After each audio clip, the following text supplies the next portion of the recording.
Doesn't matter what grades you get, because when you are at work, they're only going to see how street smart you are and how much common sense you can apply to a problem solving. Nobody's checking what CGPA you got. So it's one thing getting different kind of people together. It's another thing really getting them to work together. And I think younger women, when they graduate, are probably at par. They have the same hunger, same aspiration. Then life happens.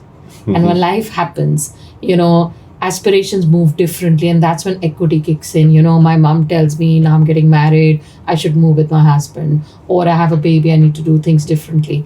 If I take this subject, what will happen? If I apply for this college and I don't get it, what will happen? Nothing will happen. You apply for something else. You get another subject, you get another degree. If this job doesn't work out, what will happen? Nothing. You go and find yourself another job. Hello, everyone. Welcome again to another episode of Chat Masala. Super excited to have Anuranjita Kumar with us. She's had an illustrious career, first in the corporate world as MD and head of HR across Citi, RBS, and then recently she has launched her own company, WeAce. She's also the author of multiple books on a variety of topics. So super looking forward to getting into all of this today. Thank you so much for joining us. Thank you for having me. Really looking forward. It's always a pleasure to meet you, and now we're in conversation, so looking forward to the chat. So what are some things you're working on today? What are some big challenges you're focused on?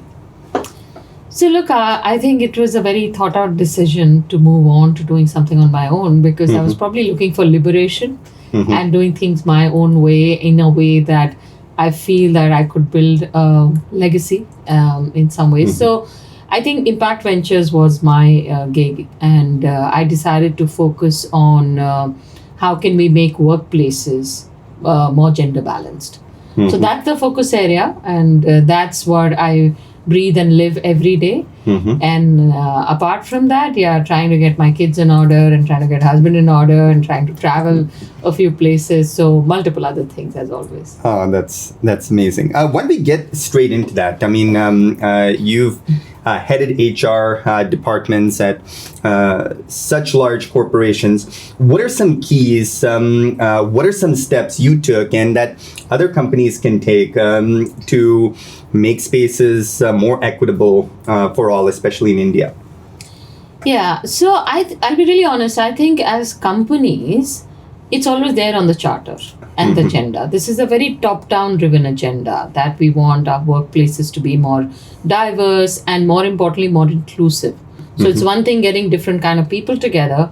It's another thing really getting them to work together.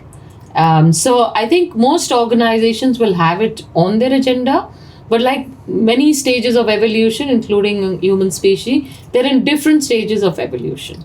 So we have companies who are in this, if I may be candid, tick the box mode, compliance, because, my shareholders want it or my CEO wants it. But it's not deep seated. It's more like I have to do it, so I'm doing it, which means the buy-in is at a different level. The next level will be awareness. I get it, and I'm trying to figure out how does this thing really work. But there is some magic wand. So there is an acknowledgement that if I have different kind of people working, men, women, LGBTQ, younger people like who graduate from Athena, you get different generations working together. There's something magical about how it drives productivity. And the third level will be where there's commitment. It works. I've seen it happening, and I wanted to do a lot more of this. And then the fourth level is integration, where it's part of my DNA. So it's an evolutionary thing, and different companies that I've worked for have moved through these stages as well. Got it. So number one is just check the boxes, pay lip service. Number two is you begin to see engagement between people from different backgrounds. Yeah. And then number three is commitment. Yes. And number four is integration, when That's it's right. just what you do. What are some concrete steps organizations can take to move down that ladder of evolution? What are some kind of everyday actions you would recommend? So look, there are some dramatic actions, and then there are everyday actions. And if you look at an employee life cycle in any company, it starts from hiring to developing to retaining to rewarding to exit. People may go willingly or not willingly. So a lot of companies will focus on hiring because that's the source of talent. And how do I get more women? How do I get more different kind of people who will add to my employee workforce? Then it's about how do I develop them. And I think a lot of companies are focused on skilling, which is where companies like us are working in. When we talk to women, typical issues are around clarity, confidence. I think younger women, when they graduate, are probably at par. They have the same hunger, same aspiration. Then life happens. And when life happens, aspirations move differently, and that's when equity kicks in. My mom tells me, now I'm getting married, I should move with my husband, or I have a baby, I need to do things differently. So companies would focus on issues that women face and help them tide over, as much as they also focus on men. Because I think in some way our society is very partisan to men and women in different ways. So women can take breaks, but specifically in India, it's not really a favorable thing for a boy or a man to take a break.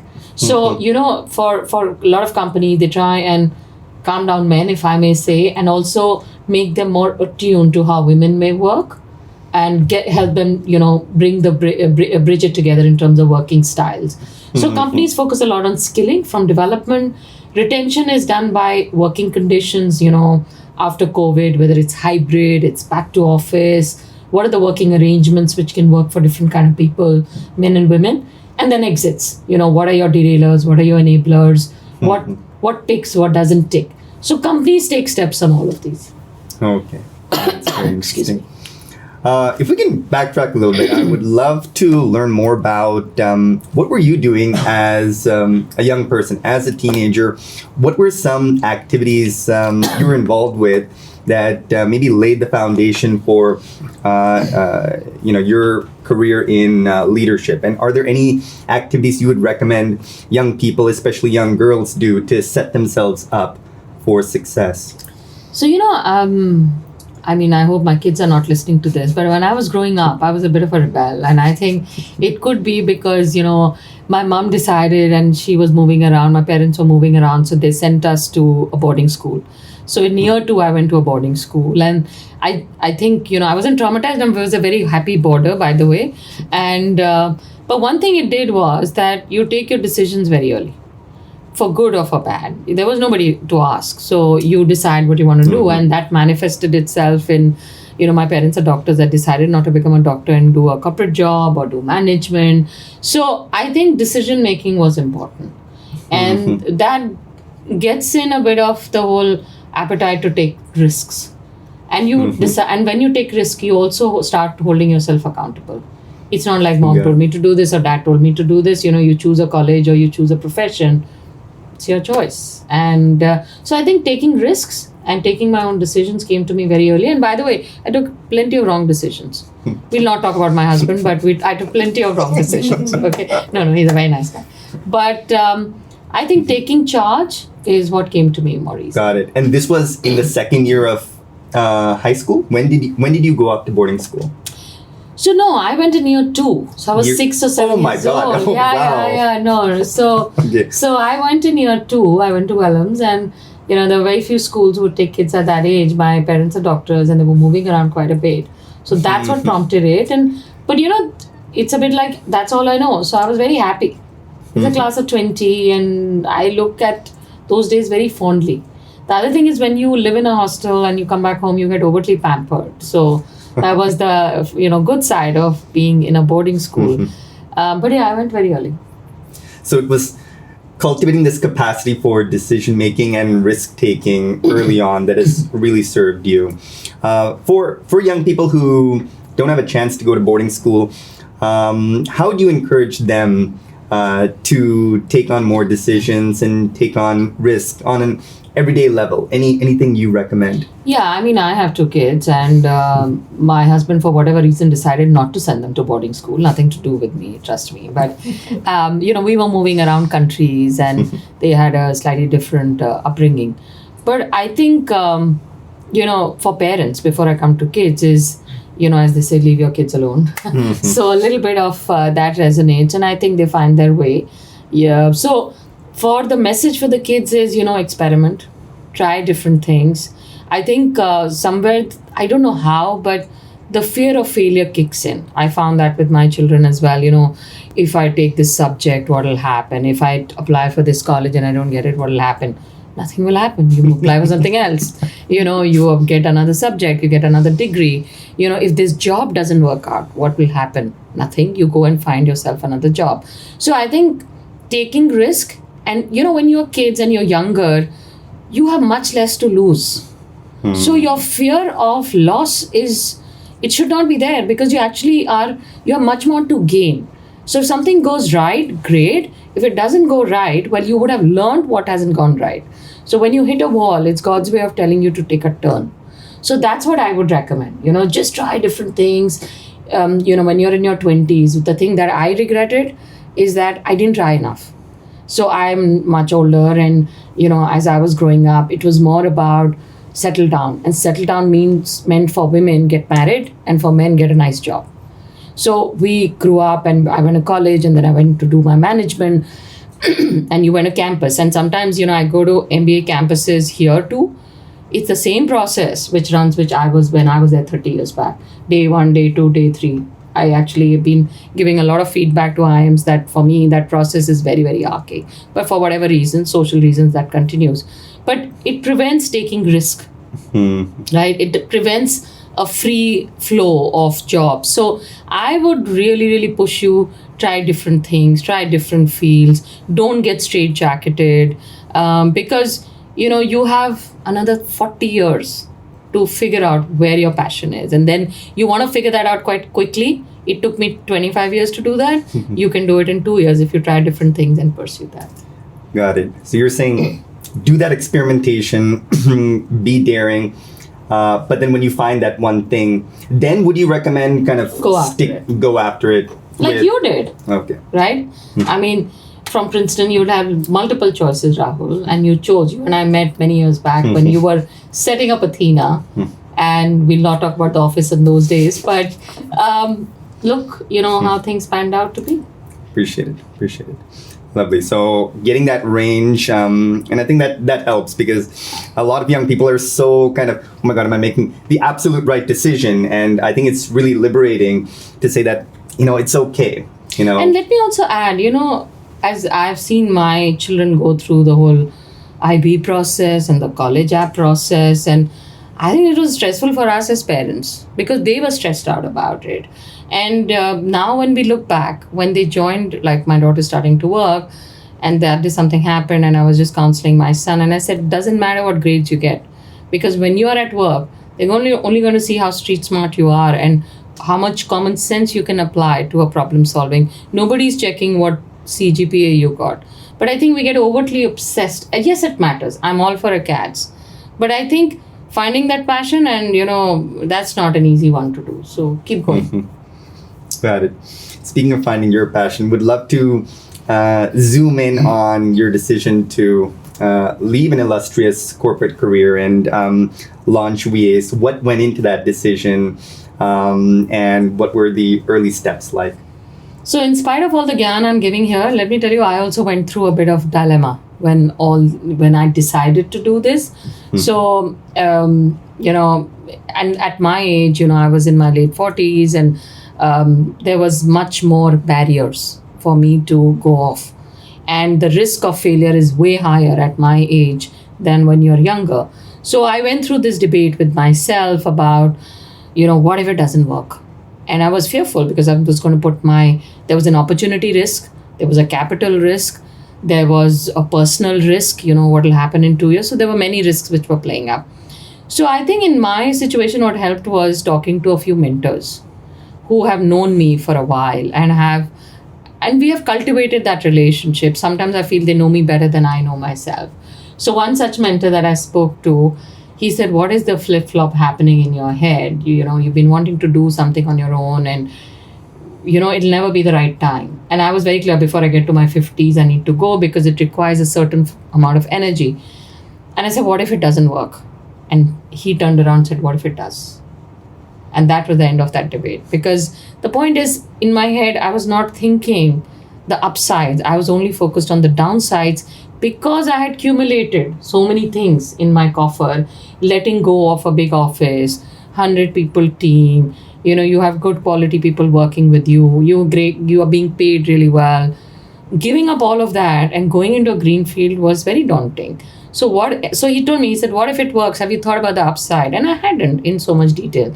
The second thing he told me is, so what if it doesn't work? What's the worst thing that can happen? You will go back to the corporate world and do a similar job again. And I loved it, because I liked what I did.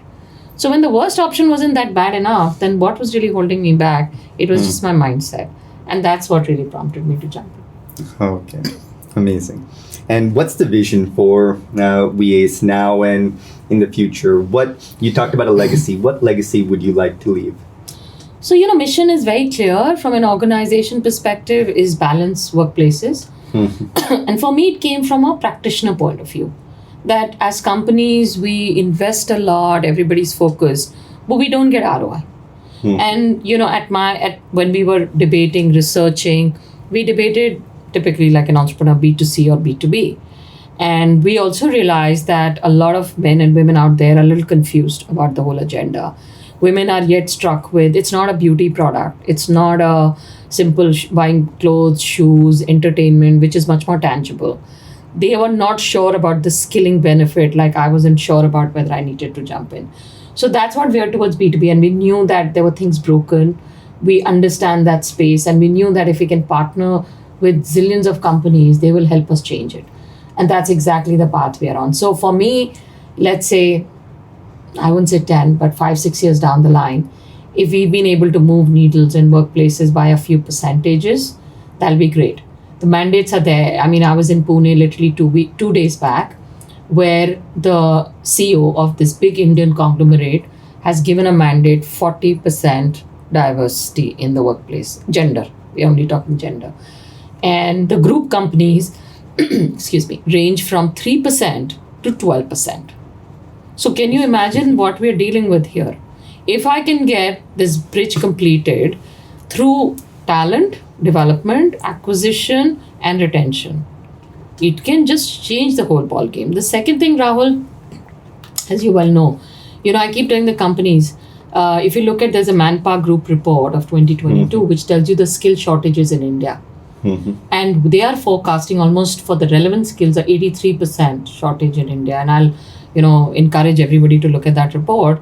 And so the way we look at it is in an economy where there is a formal economy, 500 million people are deployed. I'm talking about white collar formal economy, right?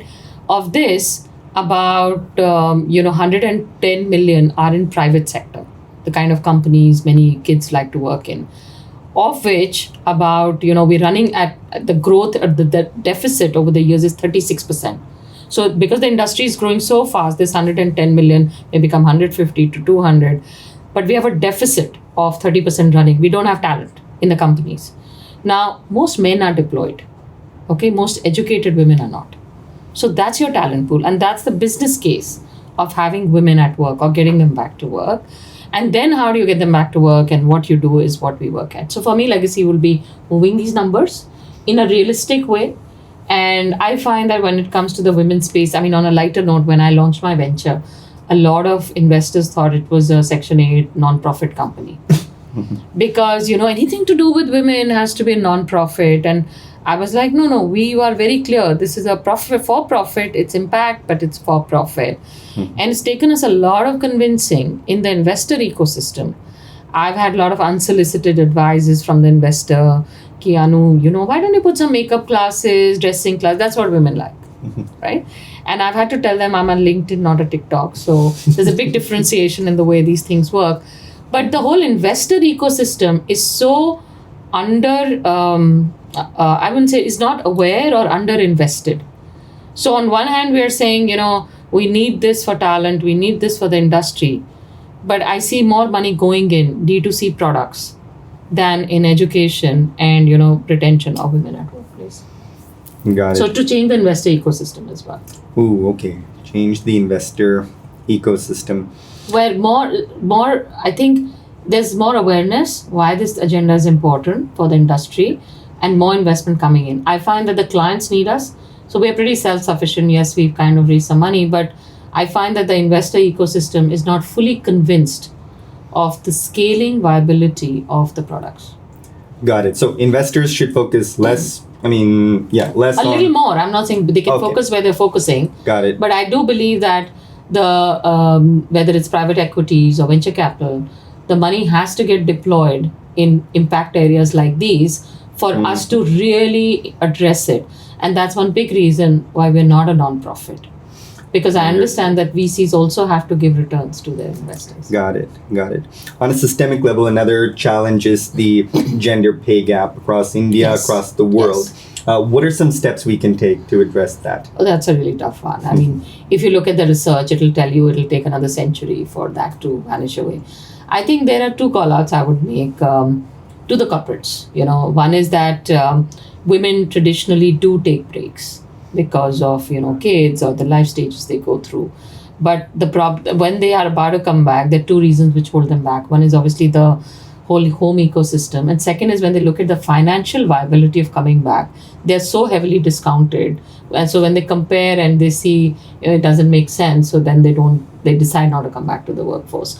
But that pay gap is real, right? And as a professional, I can tell you that if I was getting paid, I would bring it up. So it's also for women to push the ceiling. I find a lot of women are okay to work at a discount. And more women are sticky on the culture than on the pay. And that also comes from the fact that many women are not bread earners for the family. So when I talk about equity and equality, I speak about it from both sides, that if you want to be at the right pay, and you should have the aspiration to also be the bread earner for the family. But for the corporates, I think it's extremely important from a retention perspective of the right talent. So I've been around the table where discussions would happen. She's married, her husband's working well, so it's okay, 10% less. Because from a dual income perspective, you're sorted. Or, she's taken a break and we can discount her. So these are real discussions which happen around the table. And I think which is what we're trying to do. So we need to have more women in decision-making roles who can apply a different lens to it, and how we performance manage, reward women, behaviors. I think when we think about leadership, the default persona of a CEO is a man.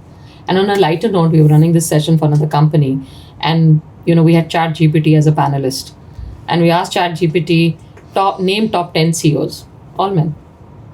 This is tech. Okay, and so we said, are there no women? No, I'm so sorry. I am not perfect. The standard answer, right? And top 10 CEOs of women up here. Then we said, name CEOs again. So in some way we trained OpenAI, because then suddenly there were 4 women in the top 10. But it's there.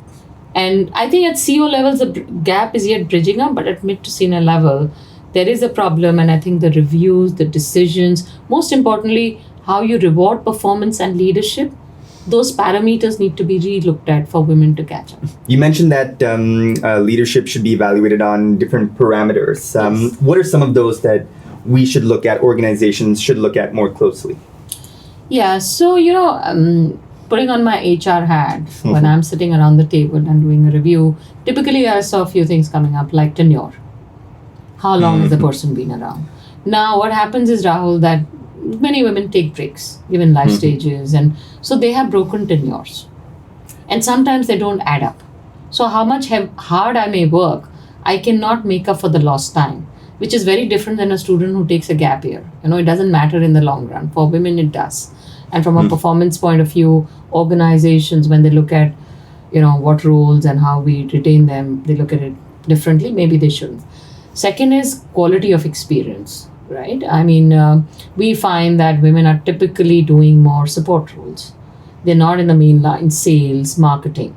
Now, reality is who gets paid better and who gets to the CXO roles are people who are in the mainline roles. And women not being in mainline roles could be a function of their own aspirations sometimes, and also the organization willing to take a bet on them.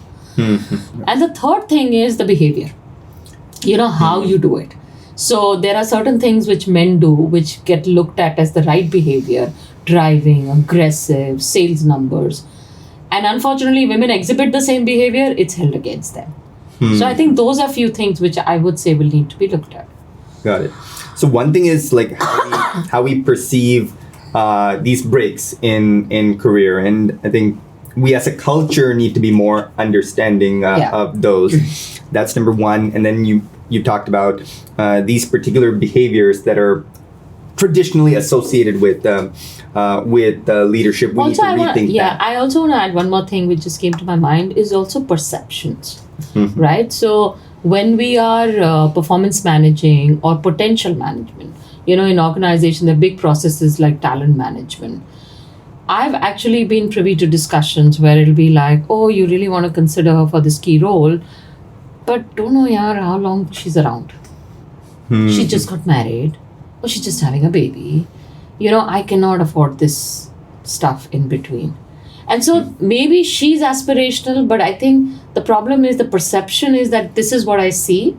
And hence, many women I never even considered for some of this. Got it.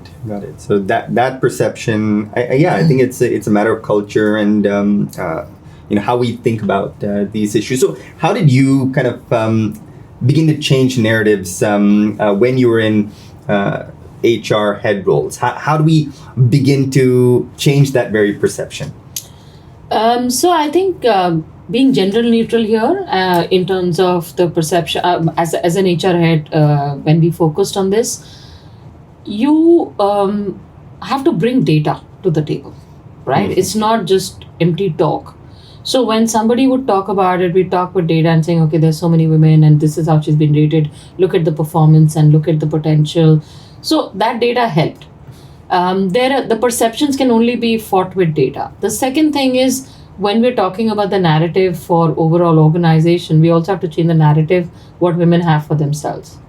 So we found more women attriting. We had to change that, which means the aspiration gap and the motivation for women also need to be kindled. So we had to do both these things, but for the organization, it's extremely data driven and not data that you have. If you go by traditional data, I'll show you more men are doing better, more men are CEOs. Data going into what has prevented women from coming forward, and the ones who have actually done such a fabulous job. And actually it'll balance out. I mean, you talk about things like products, consumer sets, design thinking. I remember working not as HR head, but as WeAce with a few companies like an auto company. And we were debating with them about some CXO roles, and I could see that many significant stakeholders were not very convinced about the whole thing. And we started talking about the consumer set and the design thinking. And we talked about things like seat belts, right? And seat belts are usually, I've had 2 kids and I love driving, but pregnant women tying seat belt is a very onerous task. So I used to tie the seat belt from the back, which means I've negated the safety feature anyways, but the car is not going beep, beep, beep. But because there is no other way to do it. So has somebody thought about this, that this product can be suited better to, and there's so many women who have kids, for example. The second thing is, I don't know how many of you are aware, but the default testing for cars happens on a dummy, which is 170 centimeter tall and 76 kgs. Oh, okay. That's a default male body. So when we say human testing, we're saying male testing. Now, what does that result in? 25% more women die in car accidents because cars are not made and tested for women's safety. Women are shorter, they're more petite. So every time I drive a car, I have to pull my seat up, right? I have to put my settings. I have to elevate it because I can't see the headlights. So the cars are not made, boys will get excited with boom, boom, boom. What is the power of the car? Women get excited by the comfort of the car or the safety of the car. So I can go on. But the discussion was about how is the product and how many women drive the car, by the way? 40%. Now let's talk. Do you really want a product head who's a woman or not? Right? So you have to deal with it with data. It's not a debate which you can have on emotions, because that's already happened and I've seen that happening. But when you bring forward right business cases and data to the table, I think the corporates understand and they're willing to actually, change their theories or perceptions as the case may be. Got it. No, I think this is helpful. So, of course, there's the ethics, there's the emotion, but if you supplement that with data, with case studies like these. But data also, I wouldn't say, don't take out a McKinsey research and connect it to P&L, because In the corporate world, there are very intelligent people. They know all this exists. So that's not going to sway them. What's going to sway them is here and now. And I can go, on and on about sector examples where I can see that if you have the right mix and talented women in the right roles, evaluated rightly, they can make a significant impact to your business. Can you help unpack that? You said you wouldn't point to a McKinsey report. You would point to what instead? I would point to business-specific examples, like the one I talked about, car. Got it. Another for one, the particular industry. Yes. So, for example, financial services, which is a sweet spot for me. But we were talking to an insurance company lately, and we went to the boardroom. The CEO said, my team's not fully convinced, and we constantly, the language and the communication in the room also deters women, right? Microaggression in the leadership tables. And so when I went into the room and I said, well, so how's the business doing? And they were like, oh, it's doing really well, 30% up. And how many women paid the premium? 0. Women are also okay because the husband is managing finances. Now, this is where I say women also need to change. But I say, is there any product which you think you can get women consumers to pay? So it's like all products apply to women, life, non-life, medical, car, true. So I said, on our platform, not that we cater to this stuff, but a lot of women come and complain about abuse, family issues, husband issues, divorces and blah, blah. So now in this case, we, send them to women organizations who deal with it. And I said, if they had an insurance that they had a divorce and you will give them 2 crores, I think they will take it. So this guy, the sales head was like, yeah, we can have a product, but Anu, there'll be a fraud. People will give divorce to each other and they'll take the money. So we had to turn around saying, yeah, there could be a fraud, but we're an insurance industry that works on probability. Tell me one insurance product which doesn't have any probability of a fraud. The point is, how do you mitigate that? And how do you put checks and control rather than saying there'll be a fraud and then I shouldn't do it, right? And we know that when things go wrong in a marriage, women suffer more because, sillily enough, they're not financially independent, right? And that's a big insecurity for women. So if you have a product or structure a product which can actually mitigate this, you'll be liberating women and giving them their freedom back. And of course, I said IP is mine in case you decide to structure it. But so I'm coming back to your question, a long-winded answer. But I think when I say you need to give them data, this is what I'm talking about. Research is immense amount of research there by BCG or McKinsey, but that hasn't changed the needle because it's too high level for many decision makers. Got it. Would love to segue to one of your books is related to this topic. Yes. How can we have it all? Can I have it? Can I have it all? Can I have it all? When did you start writing that, and what were the inspirations and motivations? Yeah, I think that's when I started looking at this topic. So I think the seeds of entrepreneurship were sowed in 2015 when I wrote the book, because I did a lot of research and I picked up 200 women in different stages of their career and went through the journey. And so that's what prompted it. But funnily enough, when I saw the BBC headline on Jacinda Ardern, Can Women Have It All? It just felt like, we've gone a few steps back. Because she had a burnout and she wanted to leave, and it was just bizarre for me. So for me, 2015 was a huge insight into the challenges. I thought I was the only one who was having some of these issues, but when I kind of looked around, there were many. And so the intent of the book was to share stories of these women along the road. These are stories not of your big leaders, who we read a lot in media about. These were stories of women like us. There is extraordinary effort being made by so-called ordinary women, which needed to be recognized. That woman who's struggling with her mother-in-law and yet coming to office. That woman who's leaving that 2-year-old behind and yet fighting with her boss about the project that she wants. That woman who's saying, I've given up, I just don't know how to handle it. Or that leader who said, I don't care, what is going on, but I'm going to persist because the next generation can then it'll be easier for them. So it is about 20 women who probably media will not cover, but I thought they had some fabulous lessons to give us. So that's what the book was about. That's amazing. Any specific lessons or any patterns you identified that you'd like to share? So the book, once we got the stories, we kind of propagate 7 C's, which is also a model now we use at WeAce for training. So which is, purpose, so clarity of purpose and where do you want to go? And in this, honestly, Rahul, there are women who want to be housewife, and that's okay too. I don't want to give a judgment, because I think if they've made a choice, I want to be a homemaker, and it is very hard work to be a homemaker, and you don't even get paid for it. So I think it's about having that clarity, not under any pressure or social conditioning, but making that choice, knowing that this will make me happy in a real way. Women have this tendency to please other people, and in that they forget about themselves. So that's clarity. Conviction, so you want to do this, but being convinced about it is the real fire or the fuel behind it, because whatever path you take, there will be hurdles.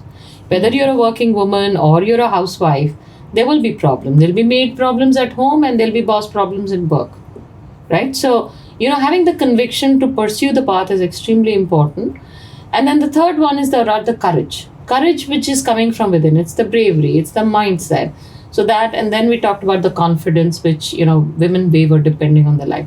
So these are the four of what is it that you want to focus on. The other three was how, which was around collaboration, connect, and the choices that you make. I love alliteration, so this is beautiful. So just to repeat, clarity, conviction, courage, choices, connect, confidence, connect, collaboration. So the three hows are collaboration, connect, and choices. Okay. Oh, that's a wonderful framework, very relevant today. Would also like to discuss your other book, Color Matters. Where did that come from? And I'm so interested in the multifacetedness of your academic insights. Would love to hear more about Color Matters.